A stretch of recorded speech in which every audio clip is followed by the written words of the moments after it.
नमस्कार, आप देख रहे हैं हिंदी खबर। मैं हूं आपके साथ उन्नति भटनागर। क्या 24 घंटे बाद बदलने वाली है मिडिल ईस्ट की तस्वीर? क्या गाजा में छा जाएगा हमेशा के लिए अंधेरा? क्या हमास का खत्म होने वाला नामो निशान है? क्योंकि क्या इजराइल भी हो सकता है खंडर? ये सवाल इसलिए क्योंकि 24 घंटे बाद युद्ध विराम खत्म होने वाला है और इजराइल के पीएम नेतन्याहू ने टारगेट फिक्स कर आईडीएफ को आदेश दे दिए हैं। तो वहीं हमास भी पूरी ताकत के साथ इस जंग में लौटने वाला है। अब ऐसे में क्या हालात बन सकते हैं, इस पर आज चर्चा होगी। तमाम खास जानकार हमारे साथ जुड़ेंगे, लेकिन उससे पहले एक खास रिपोर्ट देखिए। इजराइल और हमास के बीच चल रहे एक समझौते के तहत हुए 4 दिवसीय युद्ध विराम के आखिरी दिन 2 दिन और बढ़ा दिए गए हैं। हमास ने अब तक 69 बंधकों को छोड़ा है। इनमें 50 इजरायली बंधक और 19 विदेशी बंधकों को रिहा किया है। वहीं इजराइल ने अब तक अपने जेलों से 150 फिलिस्तीनियों को रिहा किया है। वहीं युद्ध विराम के बीच इजराइल के प्रधानमंत्री नेतन्याहू ने साफ कर दिया है कि युद्ध विराम खत्म होने के बाद जंग जारी रहेगी। ये जंग तब तक लड़ी जाएगी जब तक हमास का नामो निशान खत्म ना हो जाए। प्रधानमंत्री नेतन्याहू ने कहा, अंत में जीत हमारी होगी। हमारे केवल 3 टारगेट पूरा करके ही रहेंगे। हमें कोई नहीं रोक सकेगा। क्या युद्ध विराम के बाद गाजा में शांति स्थापित होगी या फिर गाजा में विध्वंस मचने वाला है? रिपोर्टर्स की माने तो आईडीएफ सिर्फ सीज फायर खत्म होने का इंतजार कर रही है। आईडीएफ गाजा में घात लगाए हुए बैठी है। वो युद्ध विराम के तुरंत बाद अपने ऑपरेशन को फिर शुरू करेगी। इजराइल की प्लानिंग खंडर बने गाजा को जमींदोज कर देने की है। इजराइल का फायदा, हमास की कैद से और बंधकों की रिहाई। बंधकों की रिहाई से घरेलू दबाव कम होगा। नई रणनीति बनाने का वक्त मिलेगा। युद्ध की तैयारी का वक्त मिलेगा। हमले के लिए हथियार जमा कर पाएगा। लड़ाकों को एकजुट करने में मदद मिलेगी। इजराइल का नुकसान, हमास को युद्ध की तैयारी का मौका मिलेगा। हमला रोकने से सेना के मनोबल पर असर पड़ेगा। हमास से सुलह करने का दबाव बढ़ेगा। अब ये भी समझने की कोशिश करते हैं कि हमास युद्ध विराम का पक्षधर क्यों है।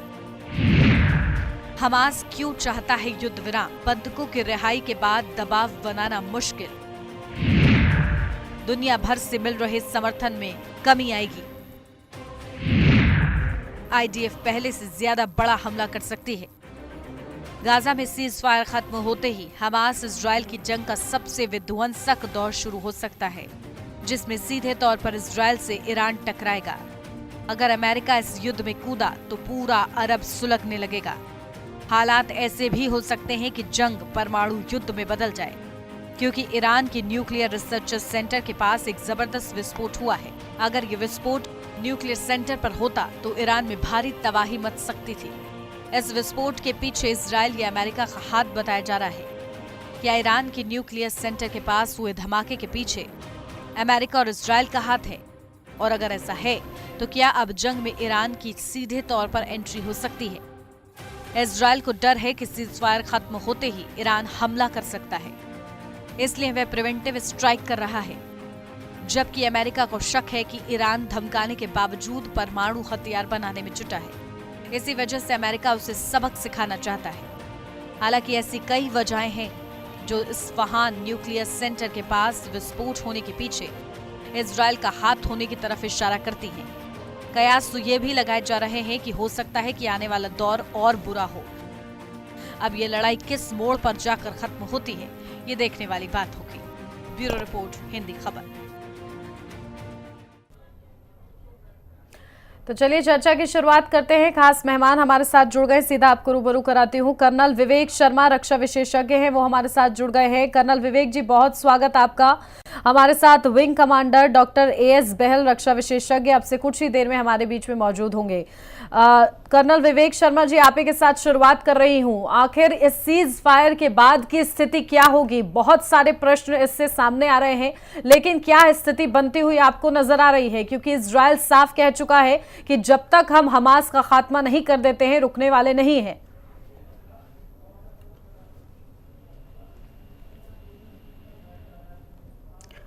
तो चलिए, शायद कर्नल विवेक शर्मा से हमारा संपर्क टूट गया है, दोबारा से कोशिश करते हैं। लेकिन इस बीच ये जो बड़े सवाल हैं आज इस चर्चा में, वो सवालों के जवाब जानकारों से लेने का प्रयास होगा कि आखिर इस युद्ध के बाद की स्थिति क्या होगी। क्योंकि युद्ध विराम में बस अब 24 घंटे का ही ये युद्ध विराम और बचा हुआ है, और ऐसे में इस युद्ध विराम के बाद क्या होगा? क्या फिर से वो जो विध्वंस की तस्वीरें इस देश को डरा रही थी, वो एक बार फिर से और ज्यादा भयावह होती हुई नजर आएंगी? क्योंकि अब विराम हुआ है तो ऐसे में ताकत और ज्यादा बढ़ गई है, चाहे फिर हमास की हो या फिर इजराइल की हो। इजराइल ने पहले ही आईडीएफ को आदेश दे दिया है और इजराइल बस इस बात का इंतजार कर रहा है कि सीज फायर खत्म हो और इजराइल एक बार फिर से अपनी जो कार्रवाई है वो शुरू कर देगा। तो इस बीच हमास भी लगातार मजबूत हो रहा है और हमास के भी टॉप 10 जो कमांडर हैं वो इस पूरे मोर्चे को संभाले हुए हैं अभी भी, जबकि घुटनों पे लाने की कोशिश लगातार हमास को की गई है, लेकिन अभी भी हमास अपने इरादों को लेकर अडिग है।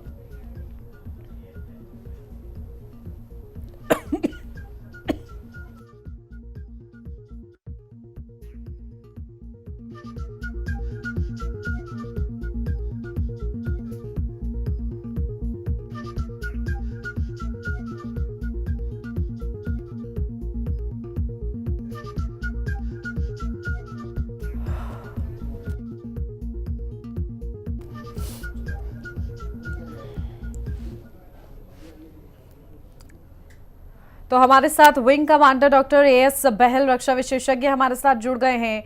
विंग कमांडर डॉक्टर एएस जी, आपका बहुत स्वागत खास हमारे साथ जुड़ने के लिए।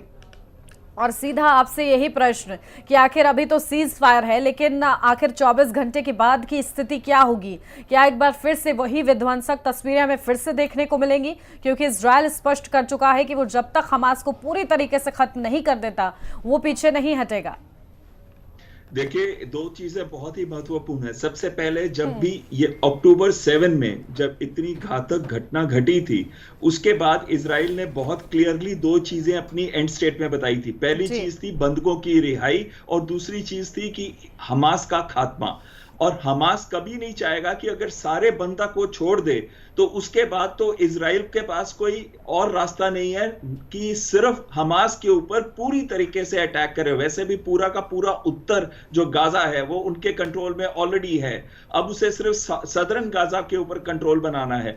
तो ये चीज हमास को भी मालूम है कि अगर उसने सारे बंधक छोड़ दिए तो उसके बाद क्या? उसके बाद तो उनका खात्मा ही है। और जो भी अभी डील हुई है उसमें यह हुआ है कि 10 बंधक हर रोज छोड़े जाएंगे और एक दिन के लिए ये अल्प विराम जो है कंटिन्यू रहेगा।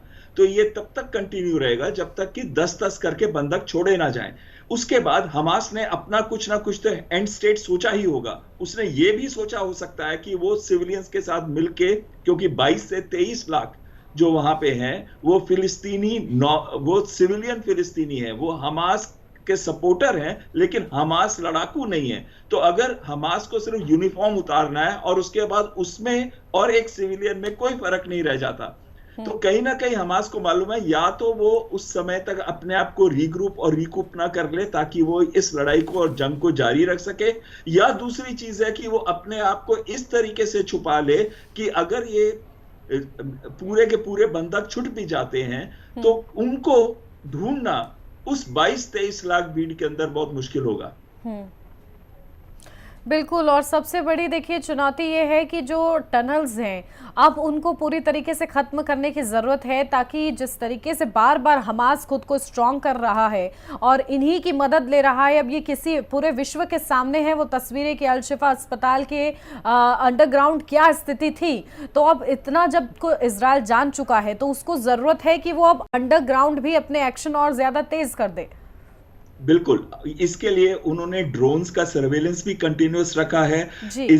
जो भी ये टनल्स हैं, 200 से 300 किलोमीटर लंबी टनल का नेटवर्क है पूरा का पूरा। इसके अंदर के लिए इनके पास क्वाडकॉप्टर्स भी हैं इजराइल के पास, जो वो इन टनल्स में जहां पहुंचता है उसके अंदर भेज के ये पता लगाने की कोशिश करता है कि अंदर क्या है, क्योंकि अंदर बूबी ट्रैप्स होंगे। अगर उसके अंदर इजरायली सैनिक जाते हैं तो कोई ना कोई इम्प्रोवाइज्ड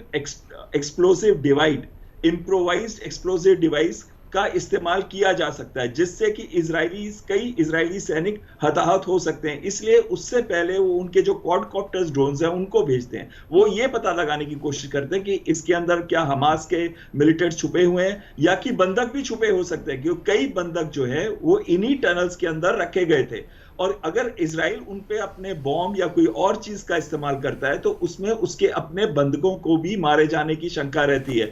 तो कहीं ना कहीं ये सारे चैलेंजेस हैं इजरायली सैनिकों के पास। तो जब तक ये टनल का नेटवर्क का सपोर्ट वो ले रहे हैं हमास, तब तक उनको पकड़ना तो बहुत मुश्किल है। लेकिन जब ये सारे के सारे बंधक रिलीज हो जाएंगे, जो कि मुझे नहीं लगता जल्दी से होंगे, हमास चाहेगा इसको खींच दे, इस प्रोसेस को और 20-25 दिन तक खींच दे, ताकि उसके दौरान कोई ना कोई डील हो जाए। अगर डील नहीं होती तो हमास अपने बचने का रास्ता भी ढूंढ ले, नहीं तो उसके बाद इजराइल पूरी तरीके से उन पे अटैक करेगा। और जब उनके बंधक छूट जाते हैं तो उसके बाद इजराइल के पास तो तरीके हैं जिससे इन टनल्स को तबाह किया जा सकता है। बिल्कुल। और देखिए, अब इजराइल इन्हीं तरीकों को और ज़्यादा एक्सप्लोर करता हुआ भी नज़र आएगा जैसे ही ये सीज फायर ख़त्म होगा। और इसीलिए इजराइल कह रहा है कि उसके 3 टारगेट हैं और जिसके लिए वो पूरी तरीके से तैयार है। आईडीएफ को भी निर्देश दे दिए गए हैं। हमारे साथ कर्नल विवेक शर्मा जी भी जुड़ गए हैं, रक्षा विशेषज्ञ हैं वो। कर्नल विवेक जी, बहुत स्वागत आपका भी। कर्नल विवेक जी, देखिए, हम लोग चर्चा कर रहे हैं कि किस तरीके से क्या स्थिति होगी आखिर सीज फायर के बाद इजराइल और हमास के बीच। लेकिन जो ये वक्त मिला है सीज फायर के दौरान, क्या इस दौरान ये समझा जाए कि हमास भी एक बार फिर से अपनी शक्ति को एकत्र करता हुआ उतनी ही तेजी के साथ हमला करेगा और उतनी ही शक्ति के साथ, जैसा कि हम लोगों ने पहले देखा था? क्योंकि ये वक्त जो मिला है, इस वक्त को किस तरीके से इस्तेमाल किया गया होगा?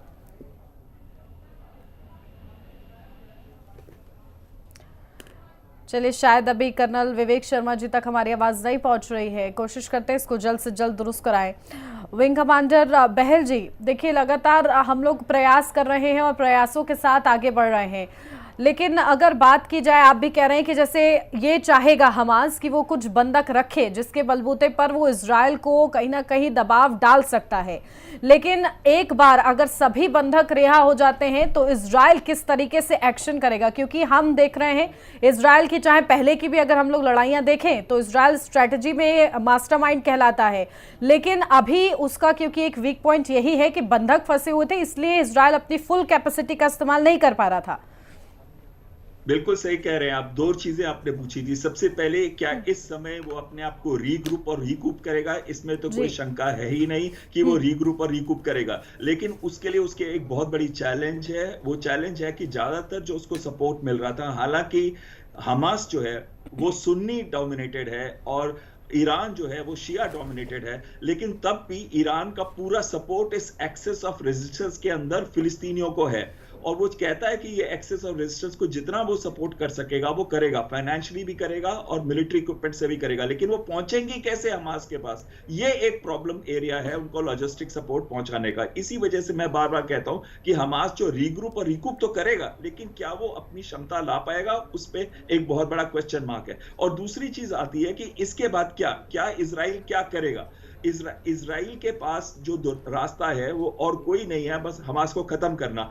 लेकिन हमास क्या है? हमास एक खाली मिलिट्री एंटिटी नहीं है। ये पीएलओ के जाने के बाद ये मिलिट्री और पॉलिटिकल एंटिटी भी, और इन्होंने पिछली बार इलेक्शन भी जीता था। और अगर ये पॉलिटिकल एंटिटी है तो हमास एक सोच है, उस सोच को खत्म नहीं किया जा सकता।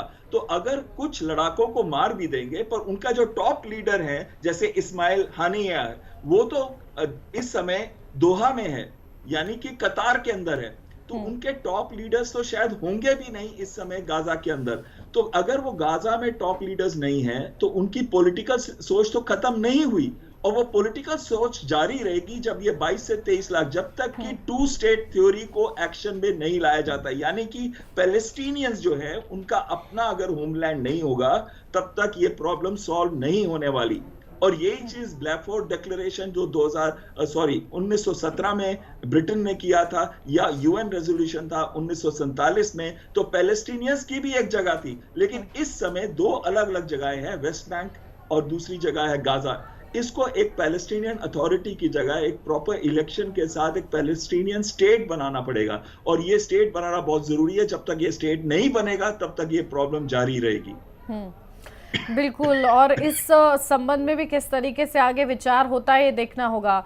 लेकिन इसी के साथ विंग कमांडर बहल जी, अब तस्वीरें ये भी सामने आती हैं कि किस तरीके से जो ईरान है वो लगातार समुद्र के अंदर अपनी शक्ति प्रदर्शन कर रहा है, और लगातार क्योंकि शुरू से ही वो समर्थन कर रहा है, हूती हो, हमास हो या हिजबुल्ला हो, तो क्या इस दौरान जो सीज फायर हुआ है उन लोगों ने कोई मदद पहुंचाई हो जिस तरीके से वापस से, क्योंकि वो प्रहार करने के लिए तैयार हो रहे हो हमास, और अगर ऐसा होता है तो कितना लंबी जंग ये और ज्यादा हो सकती है?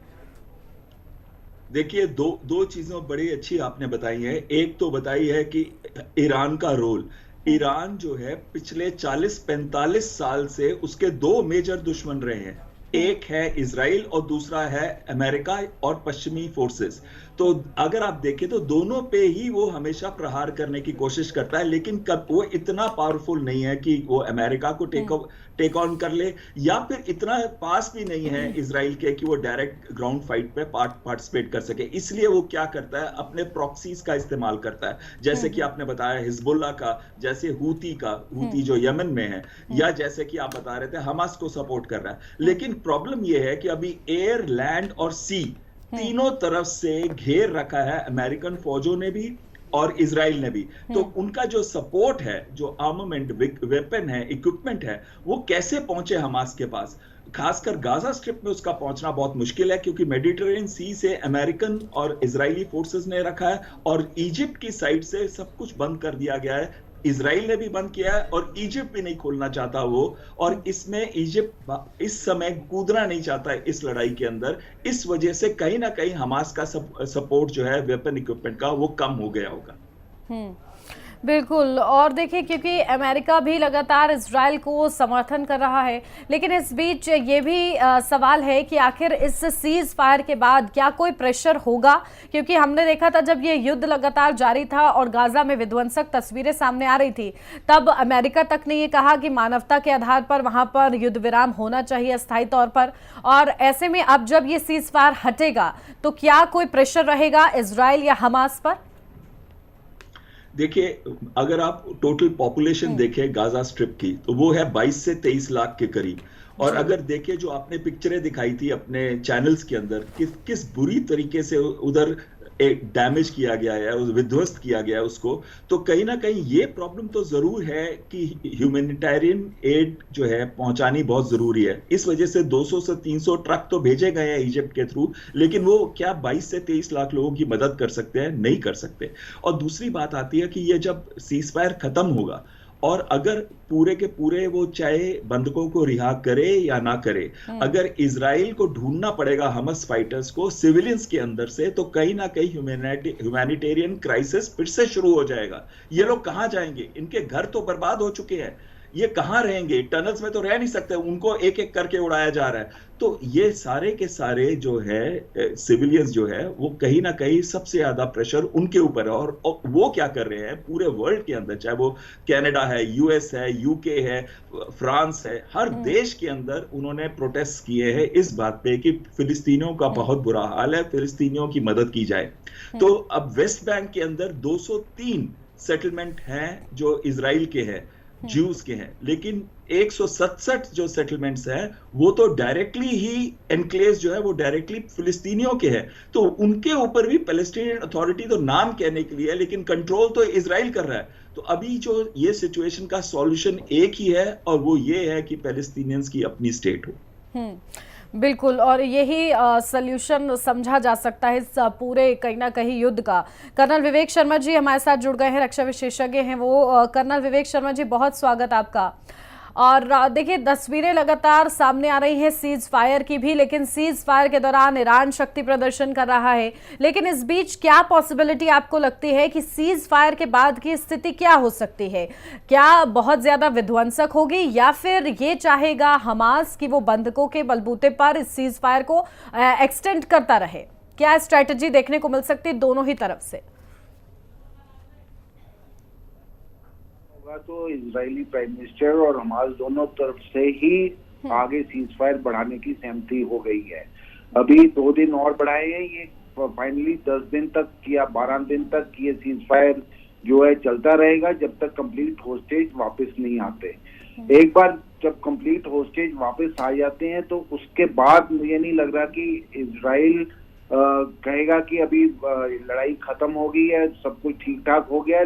जो इजराइल के एम है, जो उसका मकसद है, वो पूरा करके वो छोड़ेगा। और जहां तक बाकी के कंट्रीज की बात है कि उनकी इन्वॉल्वमेंट कितनी होगी, वो पहले बहुत अभी तक देखो ऑलमोस्ट 45-46 डेज हो गए हैं, ज्यादा ही हो गए होंगे। तो अभी जो आगे की कार्रवाई भी वैसे ही होगी। ईरान का मकसद क्लियर है। अगर आपने, जैसे मैंने पहले भी आपके शो में जिक्र किया था कि ईरान चाहता है कि हमास को डैमेज हो, वो डिप्लोमेटिक वो बड़े कंट्रोल तरीके से वो चल रहा है, ना फुली सपोर्ट कर रहा है, ना फुली अपने आप को पीछे हटा रहा है।